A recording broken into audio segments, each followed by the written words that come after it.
CBS 라디오 박정희 한판승부 이 부분을 열었습니다. 윤석열 정부의 첫 개각 이후 통일부 역할을 두고 이제 공방이 굉장히 뜨거운 상황이죠. 장 차관은 물론 대통령실 통일비서관까지 모두 외부 인사를 바꾼 상황에서 이 통일부 해체 수준의 개각이다 이러한 평가도 나오고 있는데요. 오늘 이 자리는 또 통일부의 역할론에 대해서 한번 짚어보도록 하겠습니다. 노무현 정부에서 통일부 장관 그리고 국가안전보장회의 위원장을 지낸 분이세요. 정동영 전 통일부 장관을 모셨습니다. 어서 오십시오. 네, 안녕하세요. 진 교수님, 김 소장님. 안녕하세요. 예, 잘 보고 듣고 있습니다.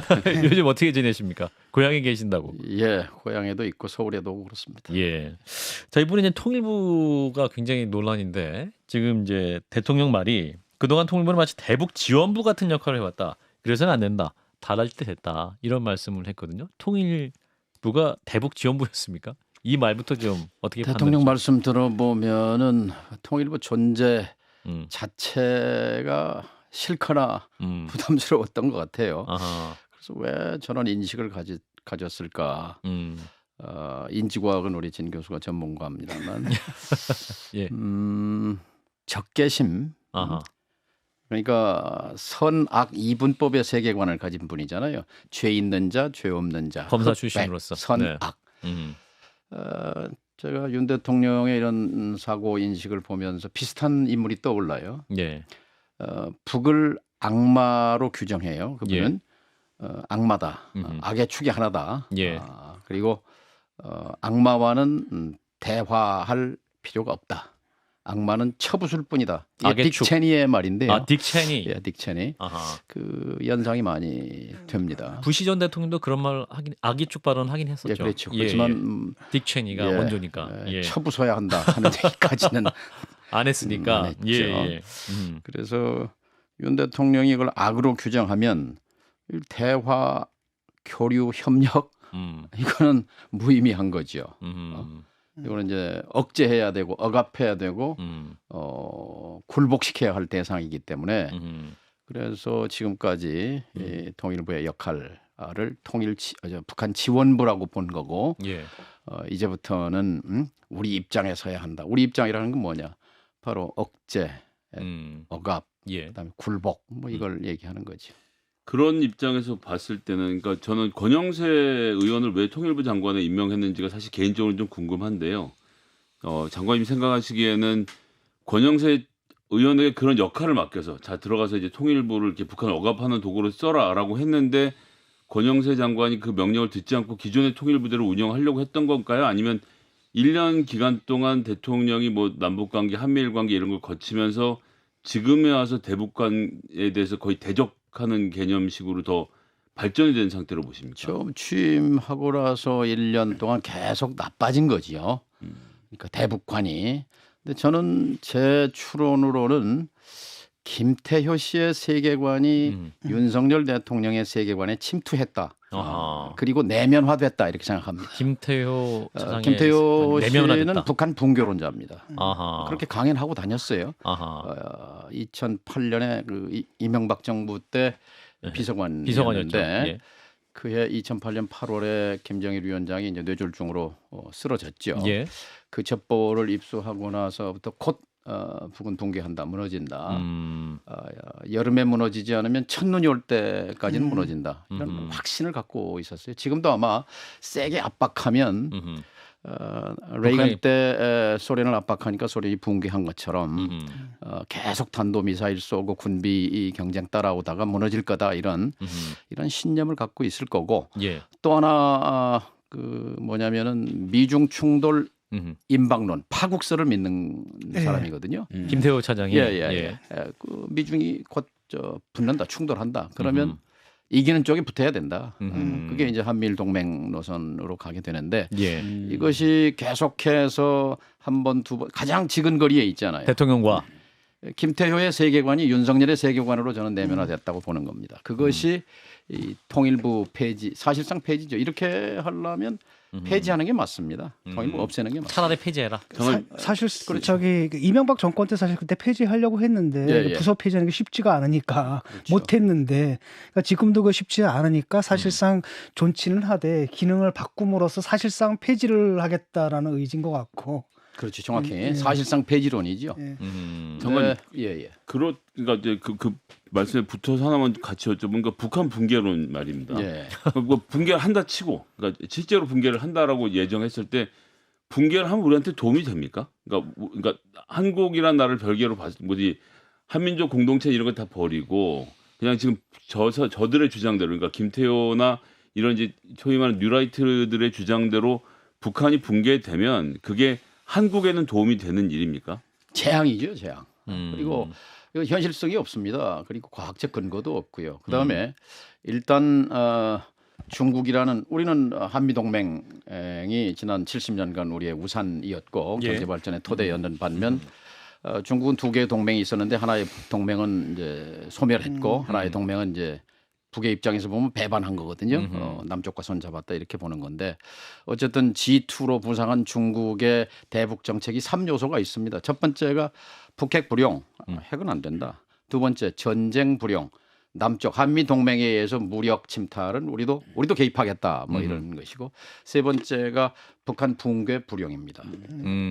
북한을 지탱하는 것. 예. 그러니까 순망치한이라는 말이 있잖아요. 예. 입술. 우리 무너지면 이가 시리다. 완충지대로서 북한 정권은 존재해야 한다는 중국 입장에서도 확고한 입장이 1차 핵실험 때 정리된 3대 원칙인데 지금까지 유지되고 있습니다.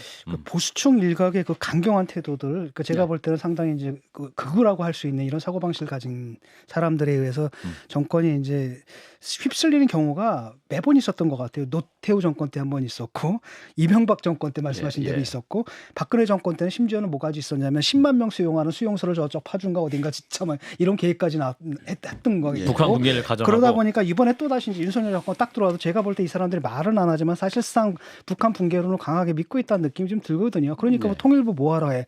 그러니까 지금은 그러니까 오히려 통일부를 내세워 가지고 북한 인권 문제를 거론한다라든지 북을 공격하는 그런 태도를 취하는 게 오히려 통일부 역할이다. 그러니까 평화 통일이 아니라 약간 뭐 흡수 통일론에 가까운 그런 생각을 좀 갖고 있는 게 아닌가라는 생각이 들어요. 그 통일부로 북한에서 말씀드리면 이건 박정희 정권이 만든 거거든요. 국토통일원 1967년. 그리고 어쨌든 헌법 4조 예. 또 대통령의 책무를 규정한 헌법 66조 대통령은 조국의 평화적 통일에 성실한 의무를 진다라고 했는데 참 윤 대통령 알 수 없는 건 왜 평화라는 말에 대한 알레르기가 있어요. 그러니까 취임사, 8.15 경축사, 유엔 연설, 신년 연설 다 전투적인 평화라는 말이 사라졌습니다. 이번에 통일부 없앤다는 말에 있어서도 그 발언에서도 자유민주적 기본 질서에 의한 통일을 추진해야 한다 이렇게 말했는데 헌법의 조항은 자유민주주의 질서에 입각한 평화적 통일을 추진한다고 되어 있는데 평화에 대한 알레르기가 있어요. 그러니까 이제 대통령의 비판점 뭐냐면 지난 정부를 보면 위장 평화였다.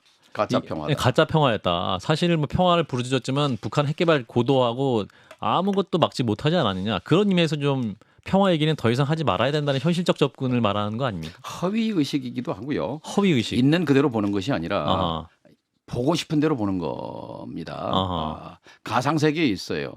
그러니까 우리 국민이 금강산에 200만 명 다녀왔습니다. 금강산 관광. 예.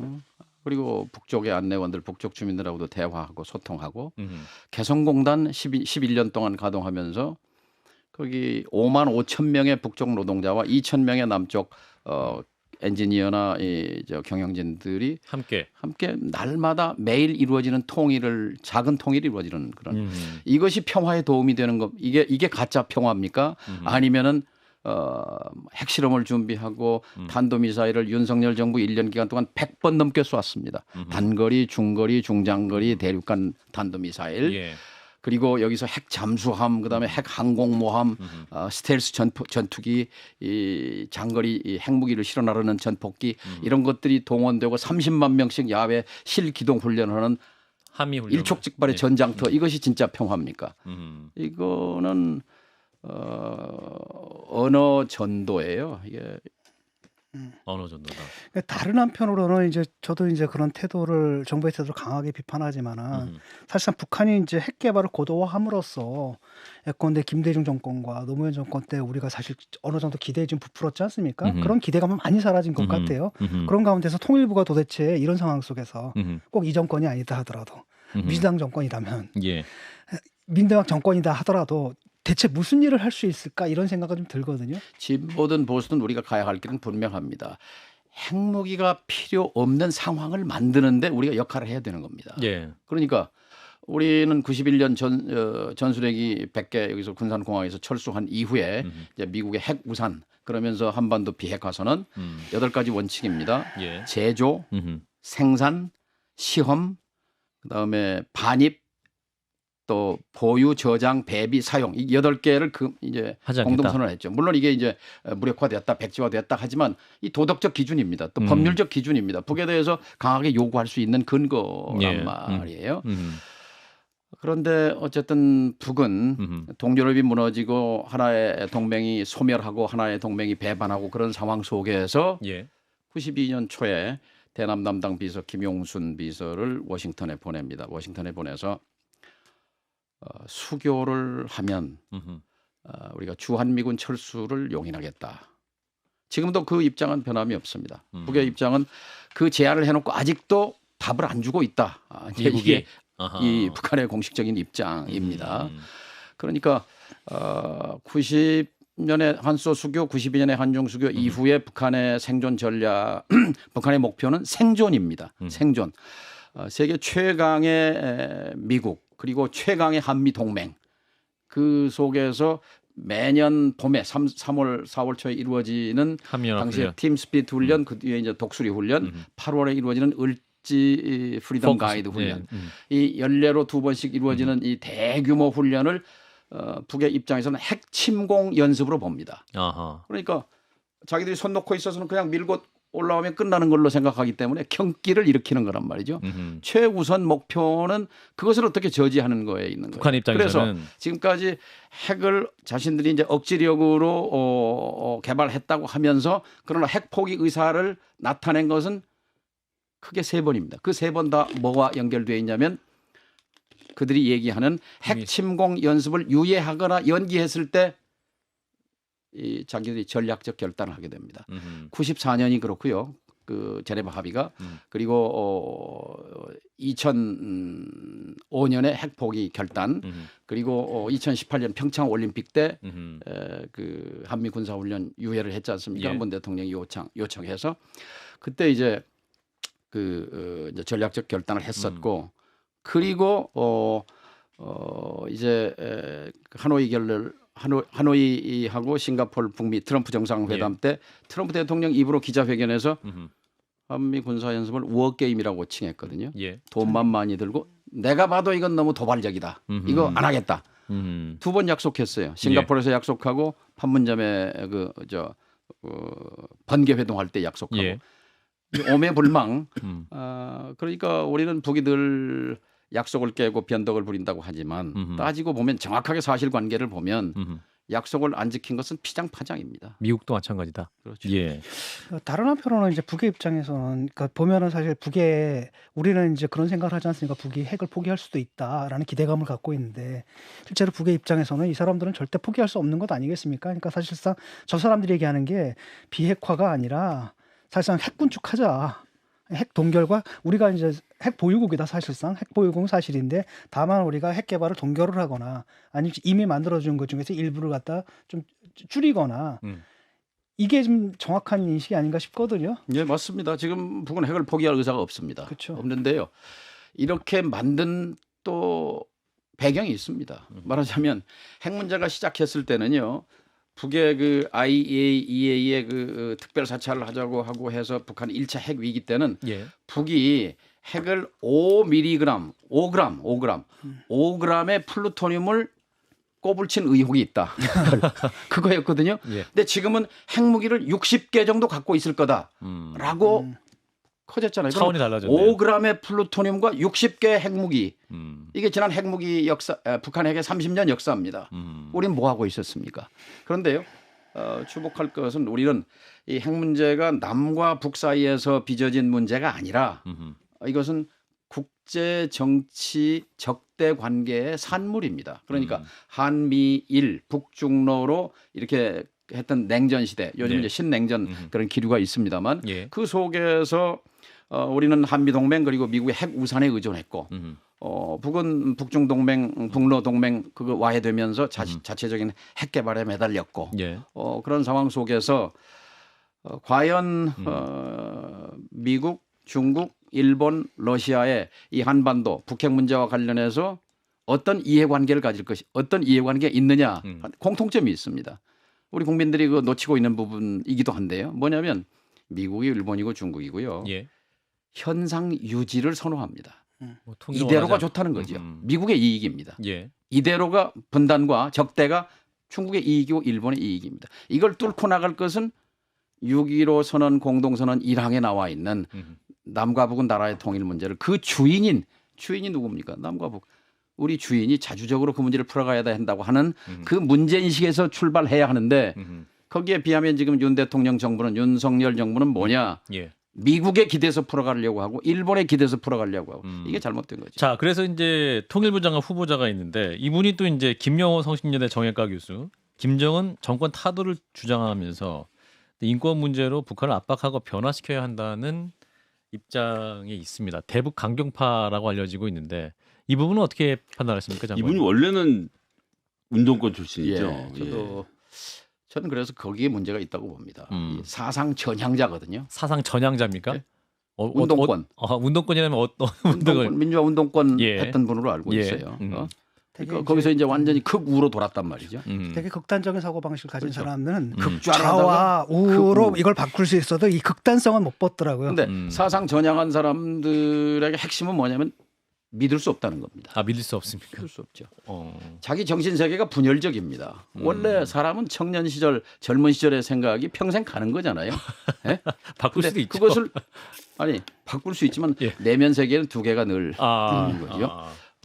그래서 저는 최악의 선택을 했다고 보고 차라리 그럴 바에는 통일부 없애라, 차라리 해지해라 없애라. 하는 것이 제 생각입니다. 이분이 이제 하신 말씀을 좀 들어가 보면은 전쟁 이후부터 지금까지 북한은 게릴라 전쟁과는 다른 형태의 전복 전략을 지속적으로 추구하고 있다.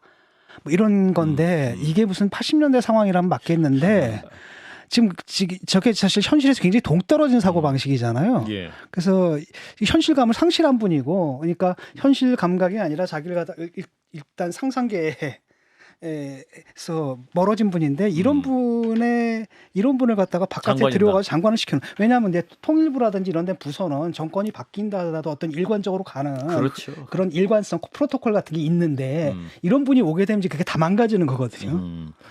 노태우 정부부터 예. 노태우 정부 때 만든 게 한민족 공동체 통일 방안인데요. 그렇죠. 교류 협력 단계 1단계, 2단계 남북 연합 단계 그리고 통일로 가자는 게 역대 정부 7번에 걸친 직선제 대통령 정부의 공식적인 대북관이고 철학입니다. 그런데 예. 이 정부는 그걸 부정했습니다. 그러니까 보수 정부인 노태우 정부가 만든 거거든요. 한민족 공동체 통일 방안이라는 것이. 예. 그리고 이제 지금 김용호 내정자가 예. 김정은을 타도해야 김정은 정권을 무너뜨려야 통일이 된다고 했는데 예.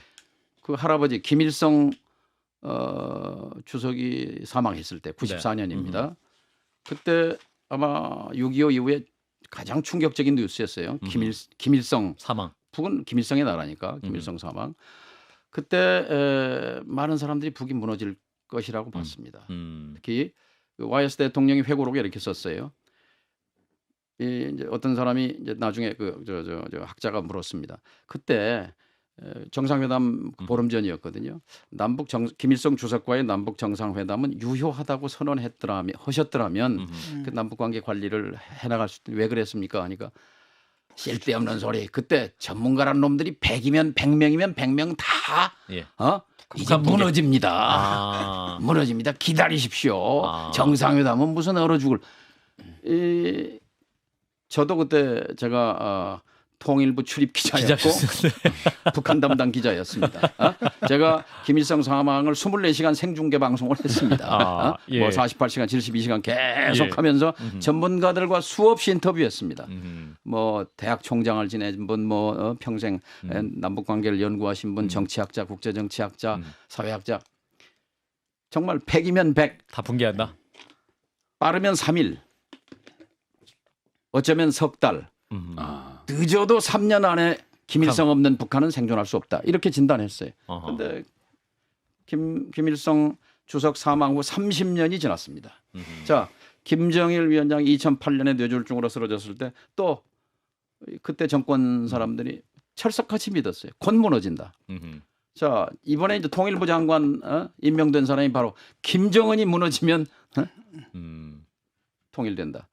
이런 이제 허황된 망상을 쫓는, 그러니까 보고 싶은 대로 봐서는 안 된다는 거죠. 보고 싶은 대로 봐서는 안 된다. 저는 또 이거 좀 보면 이제 차관 임명할 때 이번에 차관을 외교부 출신의 이제 북미라인을 임명을 하고 통일 네. 비서관도 외부에서 들여오고, 그런데 공교롭게도 지금 이런 상황에서 현정은 현대 회장이 방북 신청을 했을 때 북한에서 이례적으로 외무성, 그러니까 우리나라 지금 외교부겠죠. 외교부에서 예전에는 항상 입경이라는 표현을 뭐 더 장관님 잘 아시겠지만 써왔다가 이번에는 입국을 불허한다라고 말해서 어떻게 보면 공교롭게 양쪽 나라가 서로를 그 다른 나라로, 그러니까 외교적 관계로 좀 치환해 가는 것 아니냐, 이런 좀 우려도 나오는데 어떻게 보십니까? 좀 크게 보면 남쪽에 대한 기대는 접었습니다. 아하. 북에 저는 이제 북한 지도자와 이제 대화를 토론도 하고 하셨으니까. 담판을 해봤잖아요.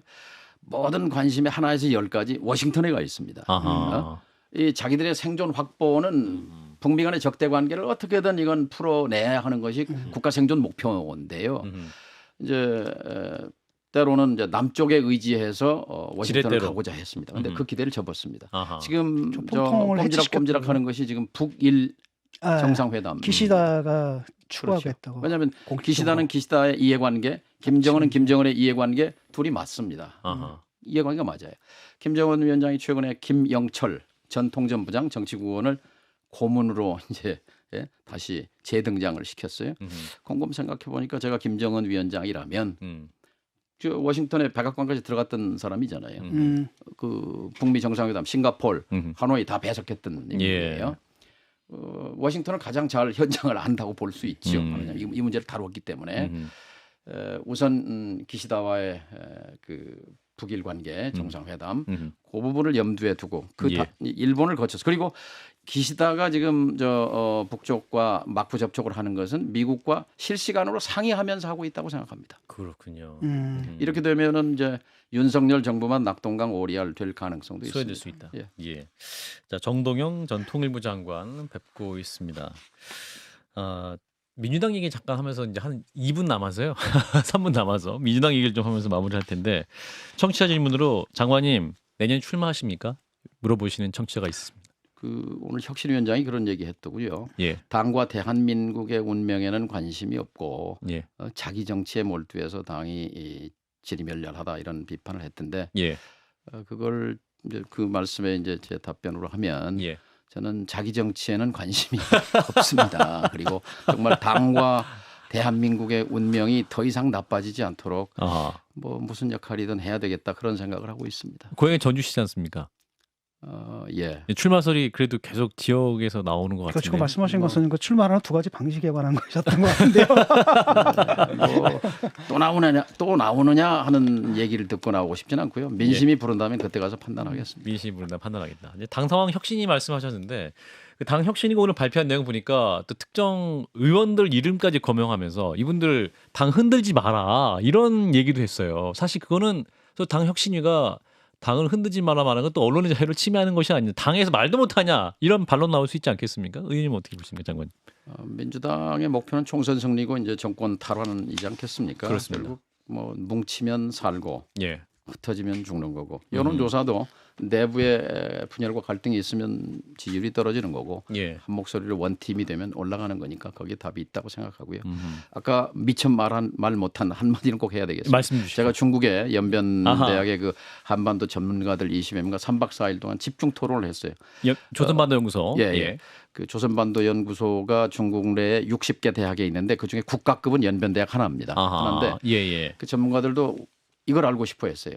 도대체 이해할 수가 없다. 윤석열 정부가 이렇게 중국에 대해서 도발적이고 도전적이고 하는 거에 대해서 자기들은 이해가 안 된다라는 것이고, 예. 그다음에 한미일 동맹에 대해서 우리도 괴롭다. 그렇지만 그것을 즐기는 사람은 미국과 북한이다. 그래서 저도 이제 미국이 좋아하는 건 알겠는데 예. 북한이 왜 즐기냐? 좋아한다는 거죠. 왜냐? 한미 동맹은 북을 억제하는 동맹이지만 한미일 동맹은 중국 억제 동맹입니다. 표적이 바뀌는 겁니다. 그리고 동시에 자기들로서는 뒷배가 중국과 러시아가 든든하게 되는 거죠. 이제 남쪽의 협력과 도움 없이도 교류 협력 없이도 중국과 러시아의 도움으로 잘 살았던 50년대, 60년대, 70년대를 재현할 수 있다고 보는 겁니다.